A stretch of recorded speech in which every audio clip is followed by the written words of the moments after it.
Yes, me in the digital age, and probably you noticed that my two colleagues, very distinguished speakers here, they are, if I can say, if I may, partner in crime, lost in transaction, and gone with the click. I mean, we are referring to the movies, Lost in Translation and Gone with the Wind. And we will understand better in the coming minutes. And I will be very brief, and I'm very, very happy. I feel privileged to present Professor Monika Namilowska, Faculty of Law of Administration, University of Łódź, beautiful city. I was there for a conference, of Kapitan Conference, Poland. She is a full professor and head of the Department of European Economic Law at the University of Łódź, Poland. Her research focuses on European policy and German private law, with particular emphasis on consumer law and digital law. She has authored and co-authored more than 160 scholarly publications. Her work has received multiple awards, and she has been a visiting professor at leading European universities, including Humboldt University in Berlin, Münster, Naples, and others in Spain and Hungary. She serves as an expert in the Consumer Policy Advisory Group of the European Commission, and she is a member of the Expert Advisory Group of the OECD Global Forum on Consumer Policy. In Poland, she is a member of the Codification Commission of Civil Law and the Minister of Justice, Deputy Chair of the Committee of Legal Sciences of the Polish Academy of Sciences. I mean, I think, like Gürzumar, I will say that if I continue like that, you won't have any time for your presentation, but I will finish. She is a member of the Advisory Scientific Committee of the Financial Ombudsman also. And today she will present and Lost in Transaction, consumer law and the practice that never happened once. And the floor is yours, Professor. Thank you so much, Madam Dean. Thank you. And thank you, Pinar, for having us here because, well, we have twin presentations. And thank you for, Partners in Crime is a perfect term for that. You cannot be in Turkey and not think about bazaars. And I want to start there because the bazaar is the marketplace. And why not here? Okay, because here, okay, so sorry. Okay, I want to start there because the bazaar is the marketplace. The European consumer law was built for. You walk in and a trader sees you and he assesses you, he makes an offer, you know you are being persuaded, you can push back, you can walk away. The persuasion is visible and it is, there is a human and it happens in a moment you can identify. And if the trader lies about the carpet, about the quality of the carpet, you know when the lie happened. And if he pressures you, you felt it. You felt the pressure. And consumer law can work with this, and there is a practice, there is a moment, and there is a decision. But now, imagine. Imagine a different marketplace. You do not walk in. There is no door because you never left. The shop has been rearranging itself around the whole time. And based on what you looked at and, yesterday and the day before, and no one makes you an offer, and instead an offer appears. At the exact moment the system has calculated that you are at least likely to that you are least, not at least, that you are least likely to refuse. You do not haggle because there is only one price. There is your price. and you have no idea what anyone else is paying. So you click buy. Now, when was the unfair practice? Where was the moment? What was the decision? If you are a regulator, if you are a judge and a complaint lands on your desk, what exactly are you investigating? And that is my problem today. The subtitle of this paper is the practice that never happened once. And I mean it literally. In AI-mediated consumer markets, the most consequential forms of influence do not happen at any single moment. They accumulate, and they are distributed across time. And EU consumer law was a system, it is a system built for the bazaar. And EU consumer law cannot see them. So, and the EU consumer, the EU consumer law framework, the EU consumer acquis, is organized around moments. The Unfair Commercial Practices Directive, the UCPD, resolves that around the transactional decision concept. And Article 2K, it is a decision to buy, to enter a shop, not to buy, to click. And the Consumer Rights Directive requires pre-contractual information before the contract. It is a point in time.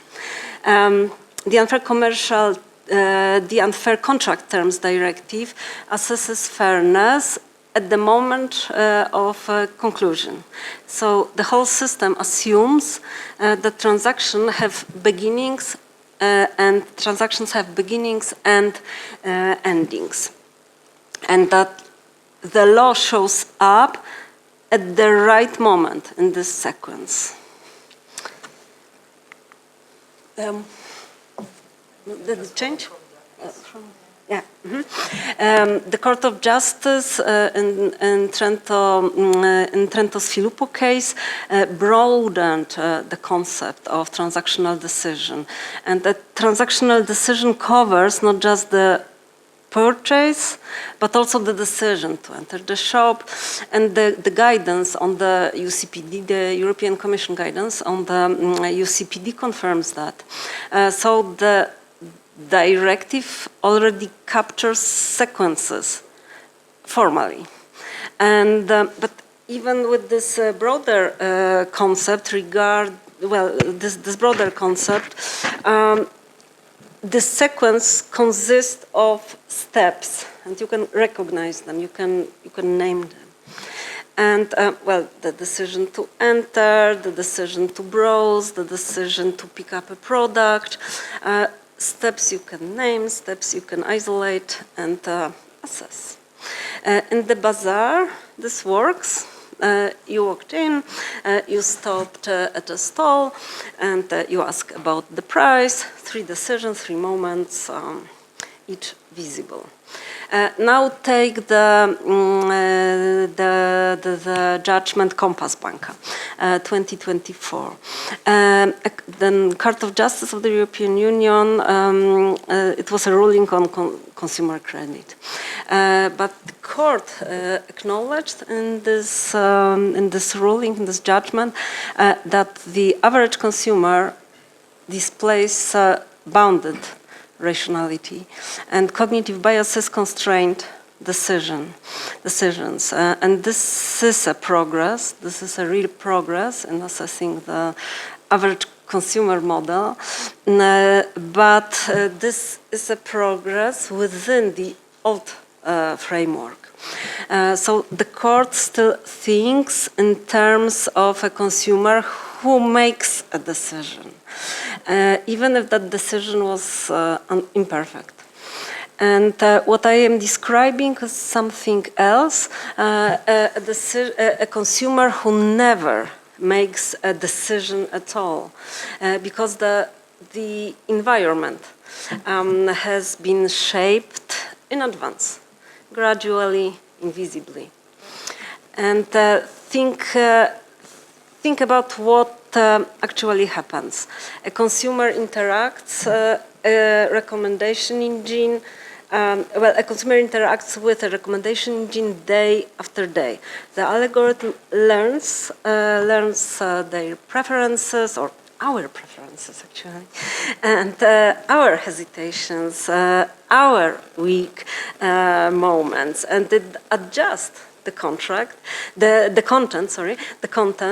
reorders the options for us, and calibrates the timing of offers. And our view, our as consumers, our field of vision narrows, and our defaults shift, and the sense what is normal changes. And we click buy. Not buy, but buy.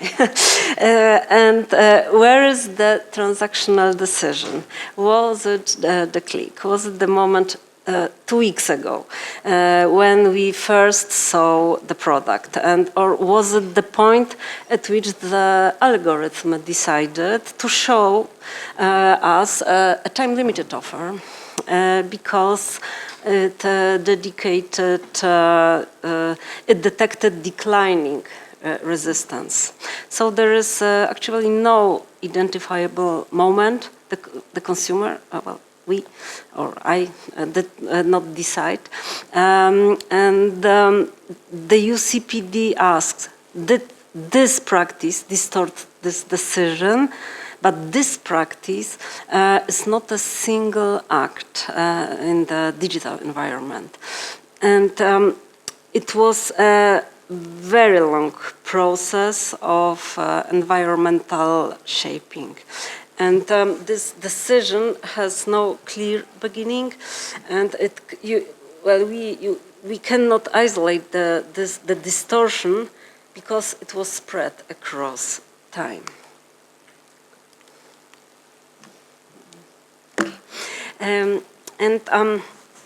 This has a name. This is a cumulative harm, and the consumer key does not recognize it. And there is the new EU AI Act, and it requires significant harm. But before its prohibitions apply, something you can identify, something you can point to, and significant harm. The UCPD requires material distortion of a specific decision. But both AI Act and the UCPD, they treat harm as an event, something that happens. You find it, you sanction it. But what if no single interaction crosses the line? And what if no nudge is unfair, no recommendation is misleading, no default is aggressive? And after many weeks of calibrated exposure, the consumer's behavior has been altered, fundamentally altered. We as consumers, we buy things we didn't want. We spend hours we didn't plan. We accept terms we would never have accepted in a neutral environment. And think of a streaming service. The interface is clean, the terms are clear, no dark patterns. The UCPD has nothing to complain about. But over, let's say 3 months, actually 3 hours, but let's say 3 months, the algorithm learns. And this learns that this consumer, this particular consumer, watches late at night when tired, responds to autoplay, and is less likely to cancel after receiving a personalized notification. So the system adjusts, it pushes content at those hours, it removes friction from viewing, it times upgrade offers for moments of low resistance. So each screen is fine, but the sequence is not. And the Italian Competition Authority, well, this is one of the most effective competition and consumer protection authorities, and tackled this with the TikTok decision.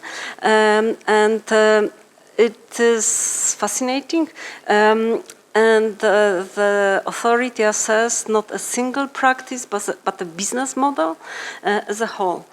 And engagement, maximization as a process that continues. And it found that TikTok created individual vulnerabilities, not exploiting pre-existing ones. It created new vulnerabilities. And yeah, so what is the legal basis? Well, it is a little bit difficult, but there are some articles in Italian law, the Italian implementation of the UCPD on aggressive practices, on harassment, coercion, and undue influence. And they are categories designed for the carpet seller in the bazaar. And who grabs your arm and will not let go. But the Italian authority, well, it squeezed this cumulative process into a mold built for direct human pressure. And that, well, it is, well, thanks to the Italian legal imagination, let's say. And but this is an example that that this is an exceptional decision, and it remains the only decision of its kind in Europe. One creative authority in one member state of the European Union. It is not a system of consumer protection. So what do we do? Well, there is, well, we may say the UCPD is technologically neutral. Its general clause is flexible. We just need bolder interpretation.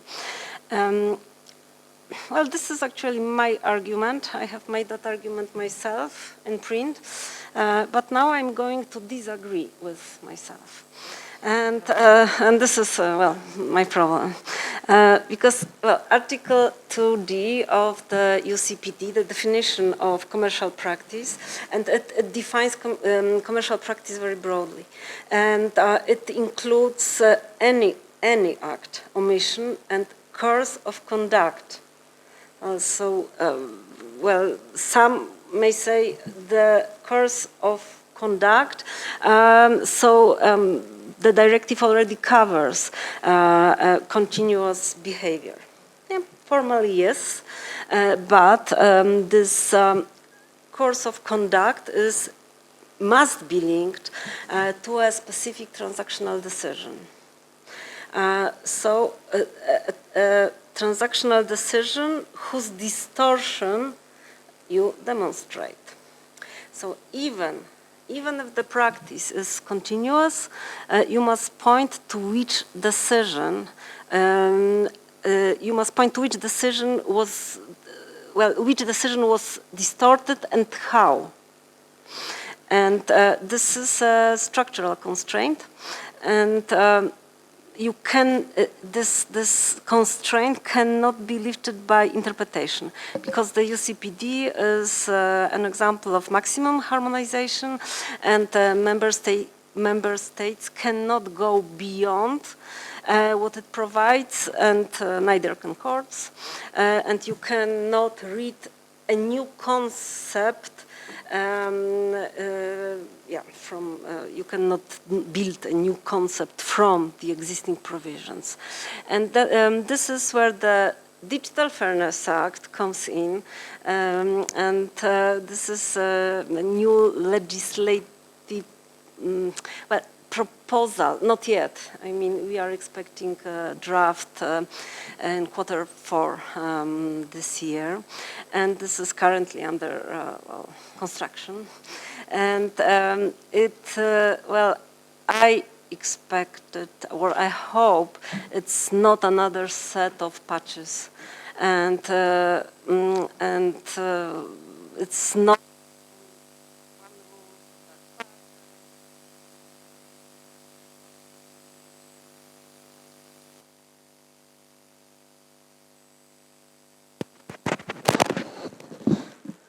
Do I have to repeat everything? So a process is a continuous sequence of interactions, and whose actually individual elements may be perfectly lawful, but the cumulative effect distorts behavior over time. So professional diligence, it extends to this trajectory, and not only the moment.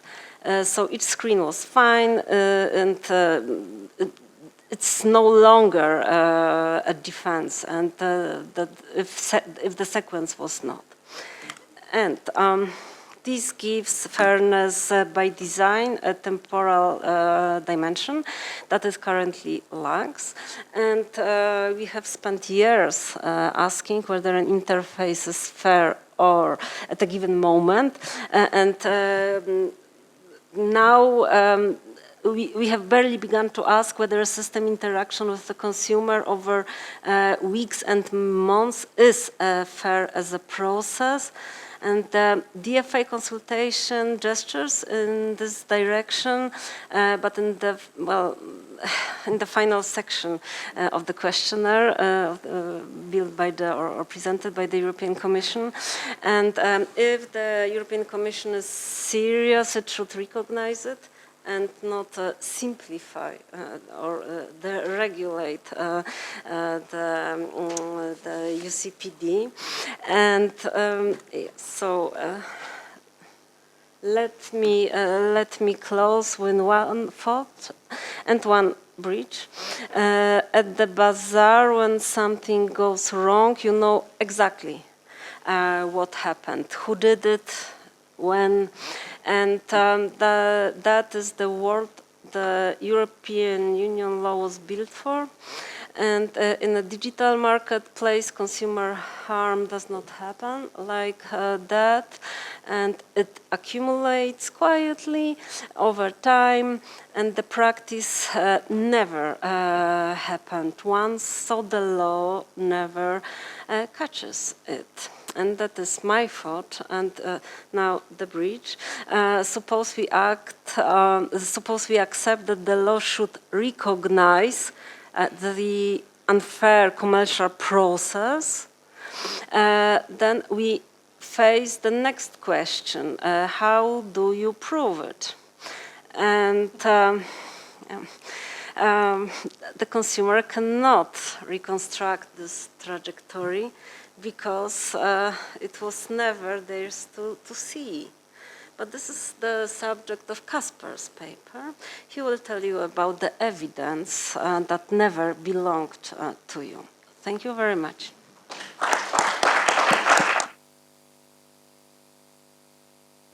Yes, the question is, how do you prove it?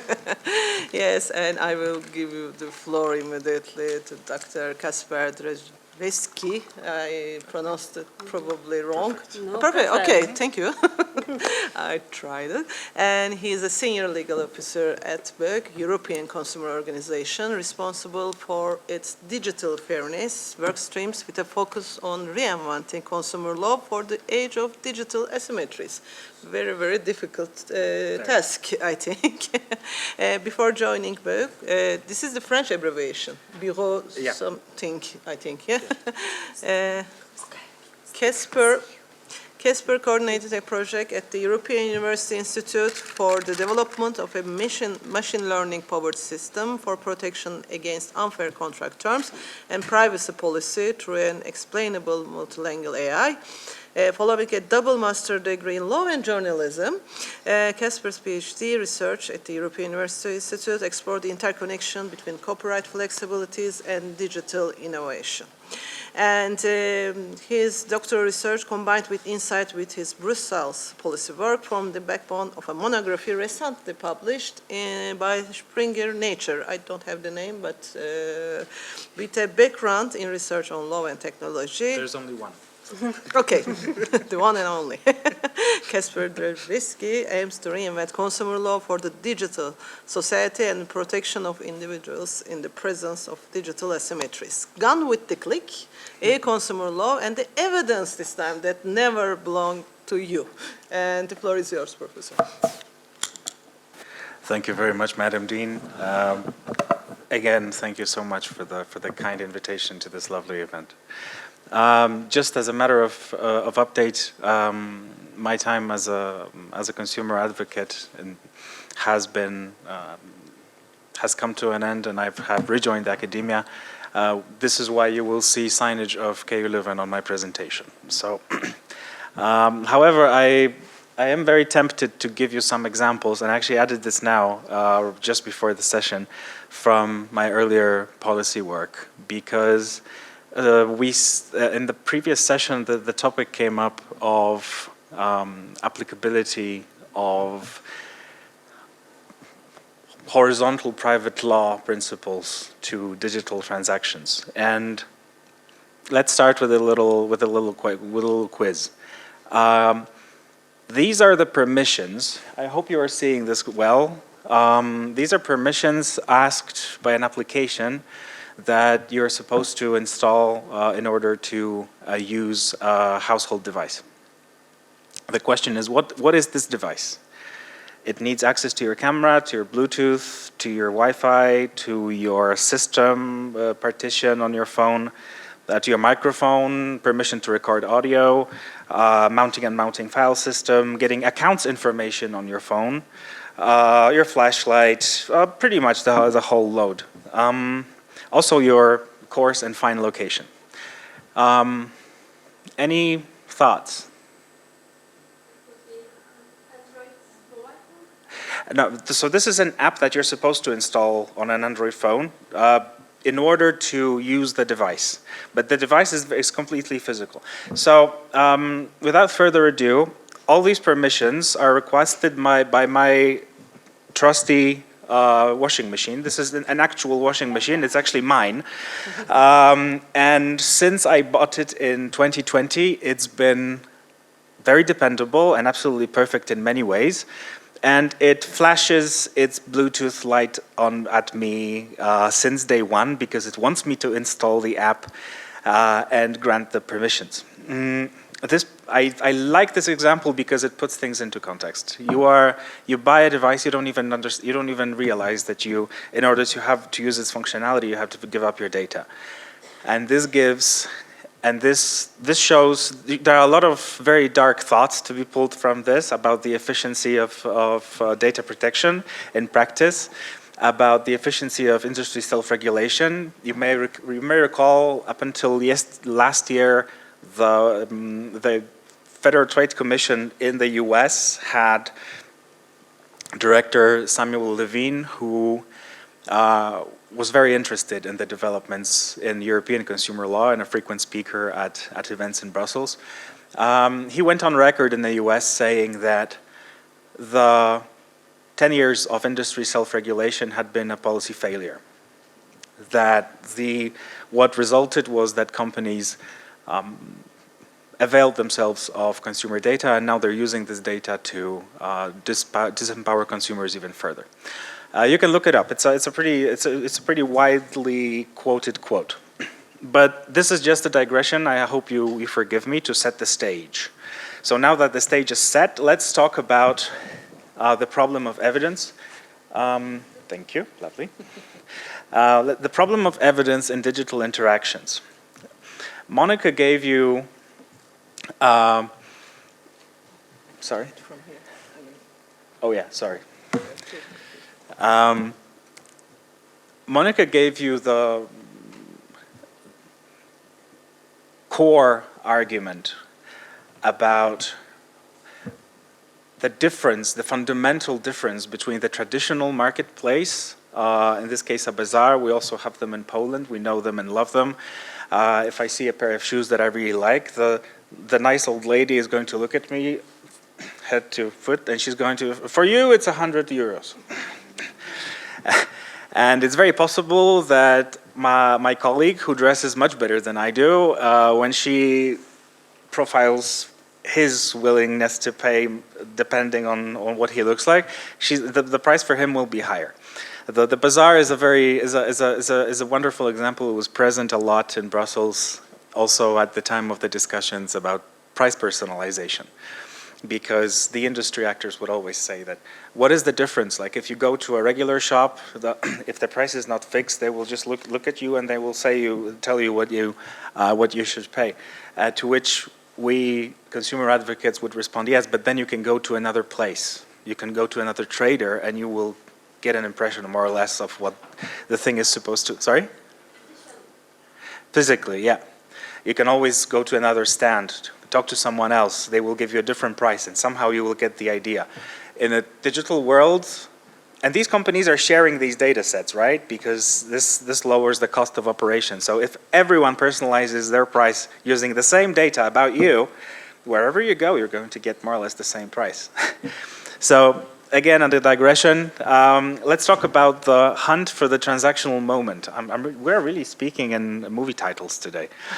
The UCPD is flexible in many ways. It is based on, apart from its blacklist of practices, it also has flexible principles of finding unfairness in commercial practices.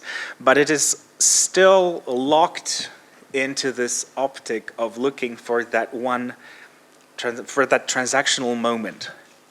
That is something that the court, the CJEU has been working on for quite some time, gradually broadening the understanding. Yeah, please go ahead.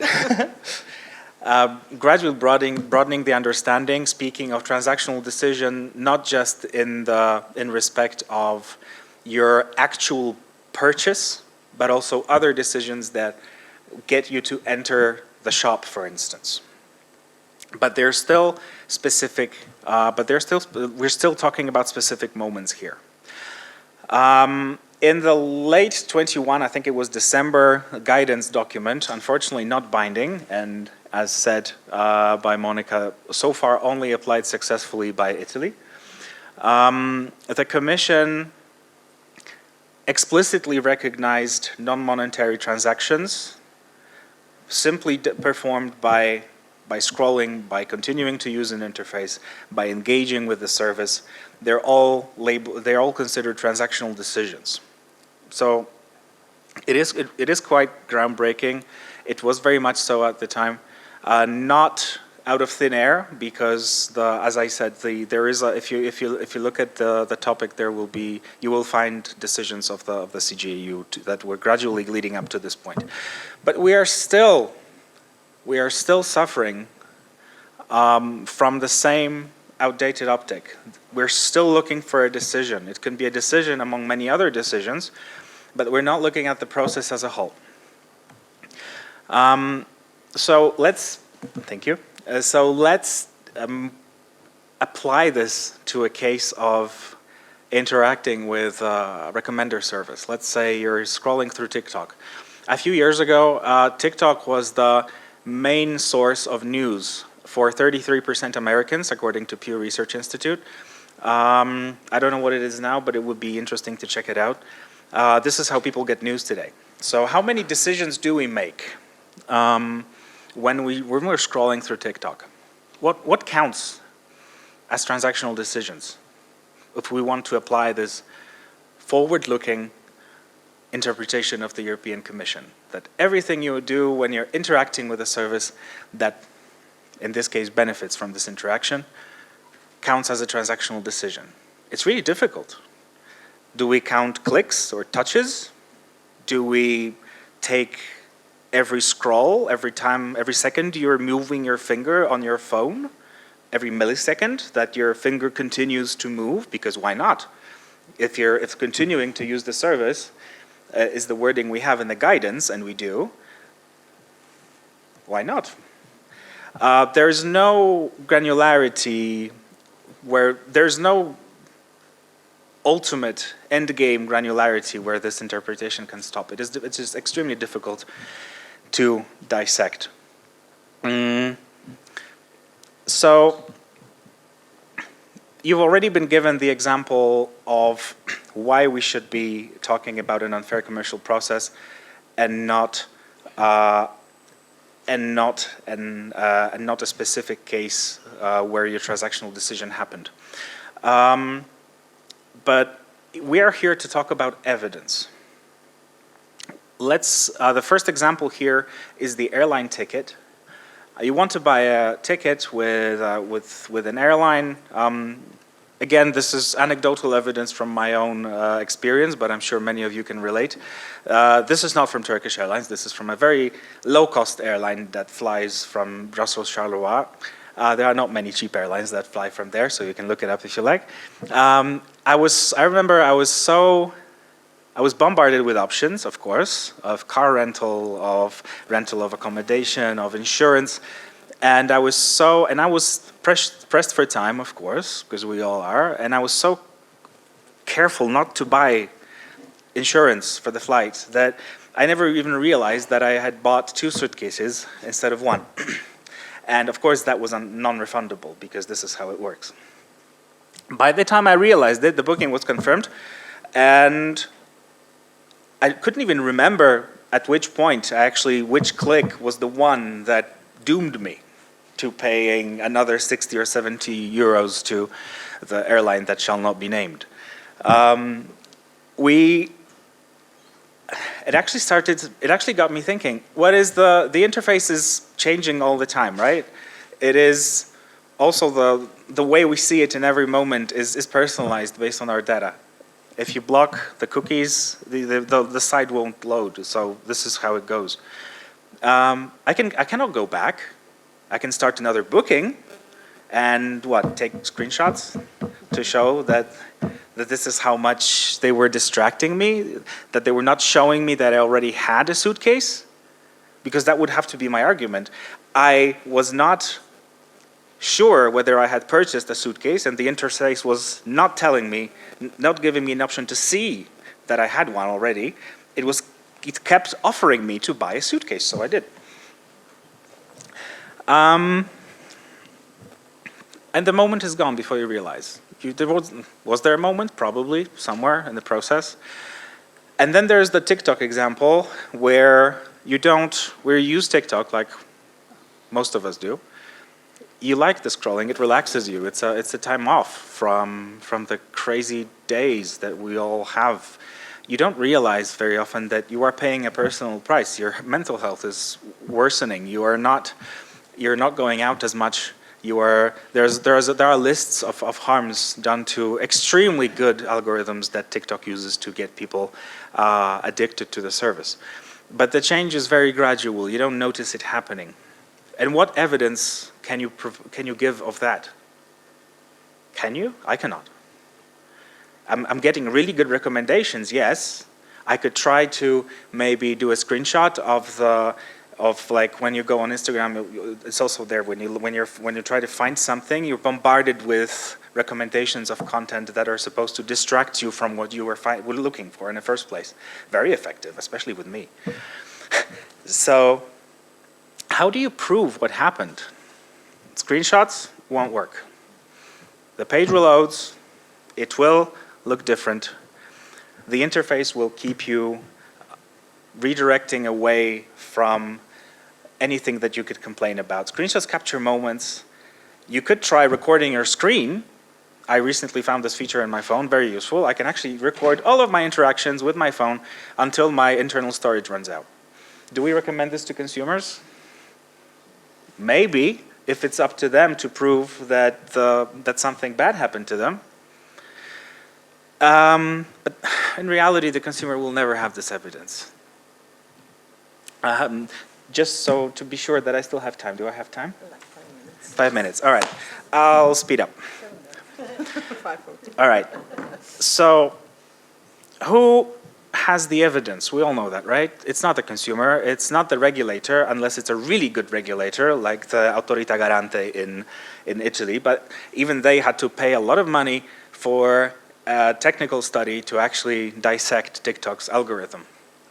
And these can always be dismissed as anecdotal evidence. It's just like, I don't have a slide on this here, but Amnesty International had a study called Driven into Darkness, where they started 40 empty accounts on TikTok, simulating the browsing behavior of 13-year-old children. And within half an hour, recommendations of self-harm and suicide started happening, and after an hour there were a regular occurrence. So it takes, it takes a lot of money to reach that level of evidence, and it's always the state of the service in a given moment, because it keeps evolving all the time. I'm really tempted to mention this one. This is a case study that was published by the Washington Post and the Spiegel about unearthing an underground ring of people trading children's suicide and self-harm videos. The guy was first in the crosshairs of FBI officers in the US. The investigation failed to start there, because ultimately there's no harm in talking to people on Instagram, and this is what was happening over years, because that was the currency in those groups. How many kids can you groom over the course of months, years, to finally start harming themselves and giving you the footage? That was how you would rise through the ranks in these organizations. This was an incredibly dark case that I had been working on child protection on the internet for many years, but until then, I hadn't really known what it was about. Until I saw this case, until I read this report. I saw reports of the police officers in the US that committed suicide over it because they just simply couldn't bear what they've had discovered. Then the suspect was finally apprehended in Hamburg and is now being tried since January in Europe. And but we're 8 years from the original situation that triggered this whole hunt. 8 years. A lot has happened in these 8 years. This is one of my favorite examples about how much can you get with allocation of economic incentives. You may know that under the Digital Services Act, companies are supposed to, it regulates the takedown of content that is infringing. And if the company takes down content, it has to produce a statement of reasons. And these are the numbers, these are the last 12 months of the statements of reasons expressed in thousands by various very large online platforms, meaning how much they have actually responded to content takedown requests. You can see that the only service there, by many orders of magnitude, that actually does take down content on a large scale is the one which has a financial incentive to do so, which is Google Shopping. All of those, even the big ones, Temu, TikTok, these are completely different numbers. So it's the DSA Transparency Database is a lovely place to look for actual numbers of how companies respond to this type of enforcement model, which is where they simply have to, what is expected of them is to make it look like they're doing something.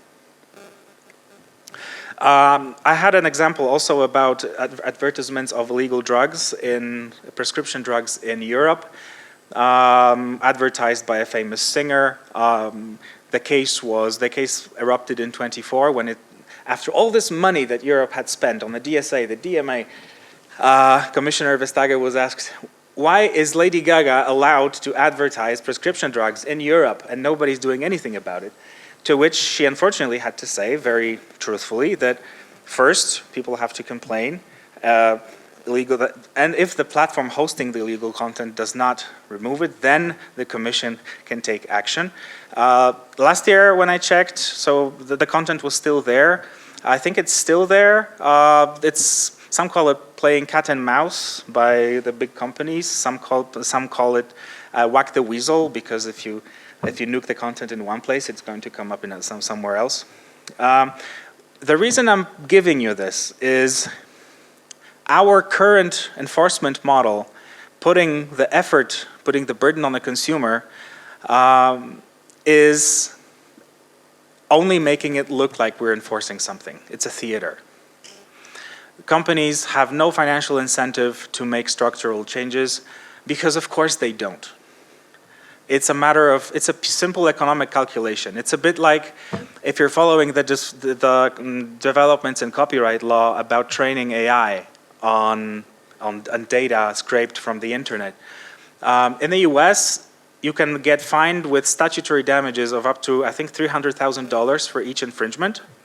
This is why it's a matter of to be or not to be that harvesting data and using protected works for AI training in the US is considered a fair use.